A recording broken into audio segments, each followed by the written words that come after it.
Alright, the next ones that we need to do is just expanding the logarithm. So if I see division, I need to change it to subtraction. If I see multiplication, I need to bring that out in front. All of that kind of deal. It's basically just undoing what we just did. Alright. So then I've got log of 4x divided by y. So I'm probably going to break that up first by using that subtraction, just because I remember subtraction nicer, which is that log of 4x minus log of y. Okay. And then I've got log of 4x, which still has two things going on, so I can actually break that up as well. If division is subtraction, then multiplication should be addition. Alright, so then I'd get log of 4 plus log of x minus log of y. And with that, I would be done. Alright, on B, same type of deal. I see that I've got a bunch of stuff going on. Alright, I see that that to the fourth is just attached to the x, so I'm probably going to save that power rule for here in a second. Again, I'm probably going to break this division up by using that subtraction. So then I'll have log base 9 of x to the fourth minus log base 9 of 729. Okay, not so bad. And then I have to use the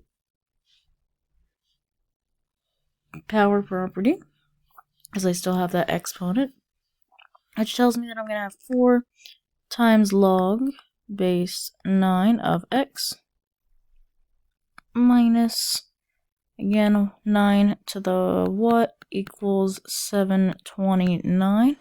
You would kind of guess and check for right now. And that should be 3. Would be x. So that 3 goes in there, and we'd be done with that problem. Alright, on C, we've got the natural log, but guess what? It's still a log. I see multiplication first that I'm going to take care of, so I'm going to break that into being ln of 5 plus ln of x squared. And then I see that I've got an exponent, so I can break that up even further. So I've got ln of 5 plus, now that 2 is going to come to the front, so I'm going to have 2 ln of x. And with that, I think I'm done. Because ln of 5 is a nasty decimal, so leave it alone. On D, I see that I've got log base 9 of 2x cubed. So I would go ahead and change that to being log base 9 of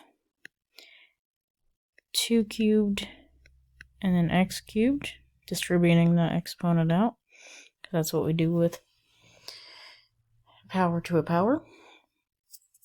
Alright, and then we've got log base 9 now of 8x cubed. Okay, and now I've only got 2 different rules to deal with, which is going to be, breaking this apart with the multiplication, should be log base 9 of 8, now plus log base 9 of x cubed. Alright, and then that cube just is going to come to the front, so I've got log base 9 of 8 plus 3 log base 9 of x. Alright, and there's not really anything that's 8 to the x equals 9. That's not an ugly decimal. So I'm just going to leave that alone. Alright, so if I don't want to do that, isn't there some sort of way to type those logs into a calculator so we don't have to try to figure this out by hand every single time? Because frankly, it's becoming quite irritating. Alright, so yeah, there's actually something called the change of base formula, which is where I take the of part of my equation and divide it by my base. So what I mean by that is I'm literally going to take log base b of m, and I'm going to take the log base 10 of m, which is just going to be log of m, divided by log of b. Alright. So why the heck does this work? if I was to rewrite this as an exponential, I would have b to the x is equal to m.